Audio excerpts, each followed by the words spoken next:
Инта обозначена не на каждой карте.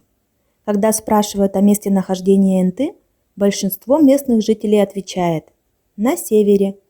Некоторые уточняют «на крайнем севере». Для более точного определения местонахождения населенного пункта используют координаты. Вот как известный интинский эколог и географ Александр Малафеев рассказал об этом. Инта находится на 66-й параллели, даже чуть севернее. До северного полярного круга совсем немного. С долготой Инте повезло еще больше. Совсем близко к городу проходит 60-й меридиан восточной долготы. Особый меридиан. В прежние времена географы по нему проводили границу между Европой и Азией. Так что если бы сторонники этого разграничения двух частей света доказали правомочность такого проведения границы, то вся Инта оказалась бы в Азии. Как и у соседней Воркуты, столицы мира, у приполярной Инты есть свой слоган «Золотое сердце Коми». Он говорит не только о добрых и горячих сердцах жителей северного города, но имеет реальную основу. Известный старатель Вадим Туманов на территории Интинского района со своей артелью мыл рассыпное золото высокой породы. На границе Интинского района и Ханты-Мансийского автономного округа расположена наивысшая точка Урала – гора Народная. Стремление посвящать название символике СССР отразилось в названии вершины. Первооткрыватель горы в 1927 году назвал ее в честь десятилетия существования советского народа. Значительную часть Интинского городского округа занимает территория национального парка Югу-2. Это самый большой национальный парк в стране и одна из крупнейших особо охраняемых территорий в мире. Первоначально парк предполагалось назвать Коми-Уральским. Самым известным российским городом, где наблюдаются белые ночи, является Санкт-Петербург. Но на самом деле наиболее яркие и продолжительные белые ночи можно наблюдать только в нескольких городах нашей страны – в Новом Уренгое, Усинске и Инте. В Инте в 1946 году начала работать детская спортивная школа, а через год, в 1947, построен комплекс, состоящий из футбольного поля и спортивного зала с плавательным бассейном. Плавательный бассейн в Инте был первым построенным в Коми-республике. Первый памятник заключенным системы ГУЛАГ в Инте и, вероятно, во всем СССР, Родине, был открыт 29 июля 1956 года, когда система ГУЛАГа еще действовала. Он сооружен руками политзаключенных латышей перед отъездом на родину.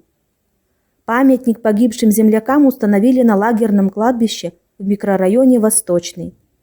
Для объяснения властям была придумана легенда. Памятник строится как надгробие на могилах нескольких латышей.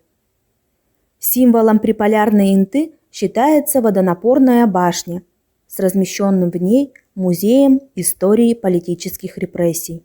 В 1948 году геолог Григорий Дмитриев в породном отвале шахты номер 5 обнаружил кости древнего чудовища.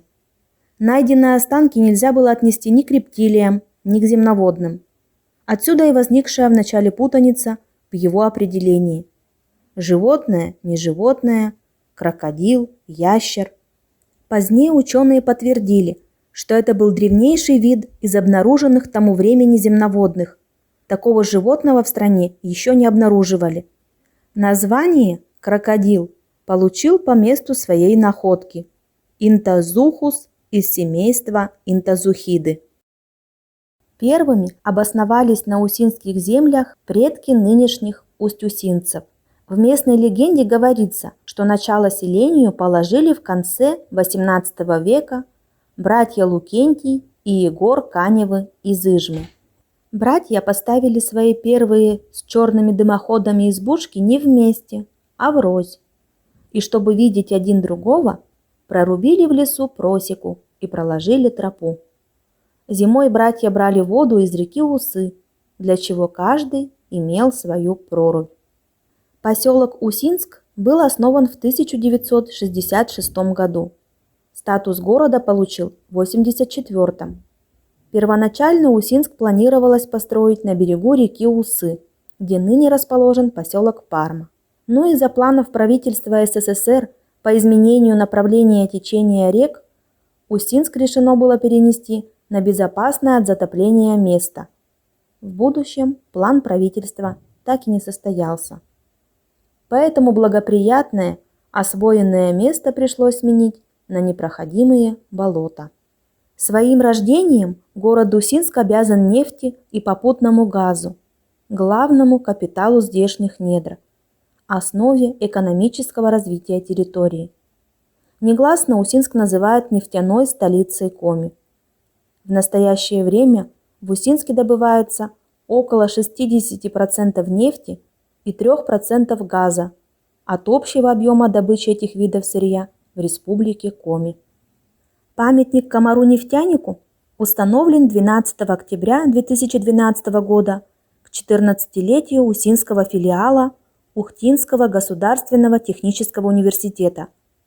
Памятник посвящен геологам и нефтяникам, которые шли среди непролазной тайги, которая кишит комарами, и находили необходимую стране нефть. Комар-нефтяник является местом свиданий и встреч жителей и гостей Усинска, уникальной достопримечательностью этого северного города. В канун Нового года комара наряжают в костюм Деда Мороза. В 1994 году в Усинском районе произошел разлив нефти. Это была самая крупная авария на суше, которая вошла в Книгу рекордов Гиннесса. На территории Усинского района находится второе по размерам болото в республике Коми – Усинское. Оно протянулось с севера на юг более чем на 40 километров и является одним из самых крупных торфяников Европы. Возраст болота более 9000 лет. Болото является местом гнездования множества перелетных птиц, в том числе включенных в Красную книгу России – серого журавля, орлана-белохвоста, лебедя-кликуна. Микроклимат болота с постоянной температурой и влажностью идеален для выведения птенцов. Вокруг полно корма, ягод, насекомых. Храм Воскресения Христова в Усинске является одним из красивейших храмов Республики Коми. В связи с особенностью климатических условий иконостас был изготовлен из фаянса. Такой выбор материала обусловлен тем, что при сильных перепадах температур иконы из дерева теряют свои свойства и требуют дополнительного ухода, а керамические изделия не зависят от капризов природы. В 1929 году в Усть-Усе заработал первый Усинский завод. Оборудование для консервного завода завезли из города Керчь. Там же, в Крыму, готовили специалистов консервного дела. 200 человек получили работу в цехах предприятия. Среди них консервщики, жестянщики, паяльщики, мотористы, пильщики, плотники, охранники. Сырьем для производства консервов служили оленина, рыба, дичь, особенно в больших количествах полярная куропатка. Заготовленные в летний период ягоды и грибы тоже шли на переработку. Однако существовали и определенные затруднения. Жесть для банок приходилось доставлять самолетами, поэтому себестоимость продукции была довольно высокой. Из-за сезонности поступления сырья завод был убыточным. Случались перебои с поставкой жести. Несколько раз завод горел. В 1951 году завод прекратил свою работу. Любопытно, что многие организации и учреждения в Усинске имеют коми-название.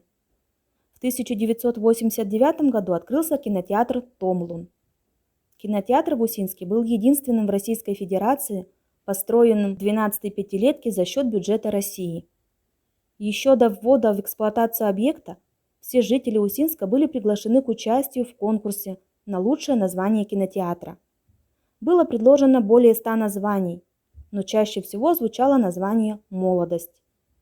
Первым его предложил Рудольф Александрович Ершов. Было решено дать учреждению это название, но в знак уважения к коренным жителям на фасаде кинотеатра сделать надпись на русском и коми языках «Молодость, Томлун». На фасаде действительно появились два слова, но не молодость и Томлун, а кино и Томлун. В 1994 открылся выставочный комплекс «Выртас». Музейно-выставочный центр «Выртас» – единственное учреждение в городе Усинске, объединяющее музей и выставочные залы. Наиболее ценные коллекции, хранящиеся в музее, это собрание картин художников Усинска и Республики Коми.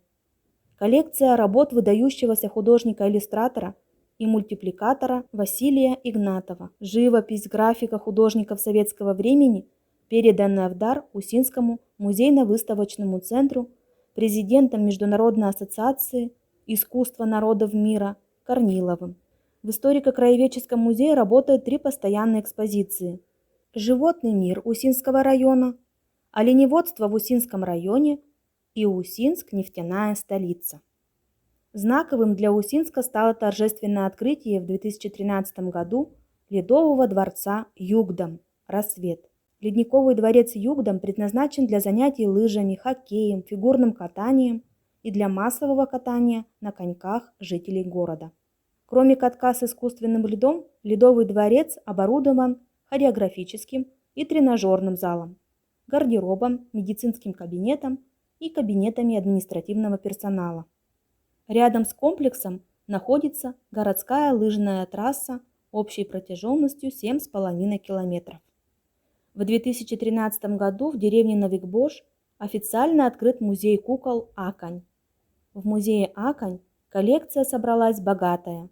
Здесь и обрядовые куклы, и игровые, и традиционные, и куклы-травницы, куклы ростом с человека и совсем крохотные, меньше ладони. Представлены куклы как русские, так и народов Коми.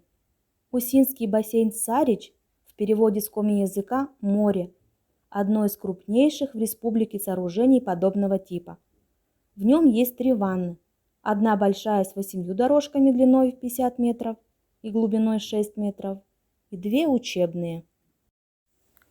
Усть-Цилимский район в настоящих границах образован 15 июля 1929 года с административным центром в селе Усть-Цильма. Это самый большой по территории и самый слабо заселенный район Республики Коми. Часть территории района находится за пределами Северного полярного круга. 1 января 1932 года Усть-Цильма стала центром Печорского речного флота. Здесь располагалось управление Печорского пароходства. В этом же году официально открылась первая воздушная трасса. В Усть-Цильме приземлился первый самолет, выполнявший рейс по маршруту Архангельск, Лешуконская, Усть-Цильма, Нарьян-Мар. В деревне Карпушевка создана авиационная база Ухта-Печтреста как первый опорный пункт освоения территорий Севера. В деревне Карпушевка в местечке авиабаза находится памятный знак – крыло самолета Ил-14. На крыле надпись: «Здесь покоится прах авиаторов-первопроходцев северных воздушных трасс, погибших при исполнении служебных обязанностей» от авиаторов 80-х годов XX века. В 1911 году в селе Усть-Цильма была открыта Печорская сельскохозяйственно-опытная станция, которая явилась первым научно-исследовательским учреждением на европейском севере России. Фундаментом для этого были комплексные экспедиционные обследования края в 1902-10 годах Журавским, ставшим первым директором опытной станции. Станция функционировала до 1957 года. Благодаря ее деятельности район стал центром пропаганды передовой научной мысли в развитии племенного животноводства и кормопроизводства. Первая серебряная монета России отчеканена из руды, добытой в Усть-Цилимском районе. 1491 год принято считать началом горно-металлургического промысла в российском государстве, поскольку в этом году были открыты залежи медной и серебряной руды на реке Цильме. С того времени на Руси сами начали добывать металлы, плавить и чеканить монеты из своего серебра, меди и золота. В 1496 году при устье Заводского ручья, впадающего в реку Цильму, выше устья реки Рудянки, был открыт по тем временам большой медиплавильный завод. Это был первый в истории государства российский завод промышленного производства. Усть-Цильма знаменита своими Усть-Цилимскими горками и ежегодным обрядовым праздником Петровщина. Множество людей из разных городов, районов и стран приезжают посмотреть на эти древние традиционные праздники. Гуляние Усть-Цилимская горка – это весенний-летний обрядовый праздник, в 2004 году удостоенный статуса республиканского праздника. Ежегодный обрядовый праздник Петровщина отмечается только в Усть-Цилимском районе в канун дня первоверховных апостолов Петра и Павла. Это отголосок ритуально-поминального обряда. В ночь с 11 на 12 июля у усть-цилем принято варить кашу. Также многие усть-цилемы во время этого праздника варят уху, поскольку на Руси Святой Петр считается покровителем рыбаков и рыбного промысла. Поэтому День святых Петра и Павла принимают и характер рыбацкого праздника. Ухой поминает святых Петра и Павла, а кашей всех своих умерших родственников. В Усть-Цилимском районе реализуется проект «Родовой дом». Автор проекта Вокуева Татьяна Дмитриевна. Цель проекта – сохранение родовой памяти, народных традиций, самобытного облика древнерусского села. Впервые в 2004 году при поддержке межрегионального общественного движения «Русь-Печорская» была установлена мемориальная доска на доме рода Анхиных по фамилии Дуркины. Открытию родового дома предшествует большая исследовательская работа, сбор информации о представителях рода, их семейных реликвий, составление родового дерева. День установления памятной доски на родовом доме и вручение номерного паспорта дома является праздником рода, на который съезжаются все представители большого семейства. В паспорте вместе с фамилией указывается родовое прозвание, уличная фамилия, происходящее от основателя рода. Родовые прозвания зафиксированы со второй половины XIX века в связи с возрастающим количеством однофамильцев. Прозвания переносятся на потомков рода и употребляются до сегодняшнего дня наряду с фамилиями. В Усть-Цилимском районе расположено самое крупное в республике озеро – Ям-озеро. Название происходит от ненецкого «ям» – море. Котловина озера имеет ледниковое происхождение. Ям-озеро является мелководным. Его средняя глубина составляет 1,5 метра. Дно покрыто илом до 1 метра. Под ним располагаются каменные твердые породы. В 1989 году в Усть-Цилимском районе с целью сохранения особо ценной породы кедра сибирского был создан уникальный памятник природы.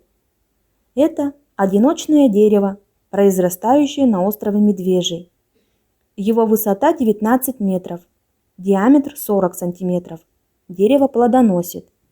Это самое северное место произрастания кедра в лесах, где он не встречается.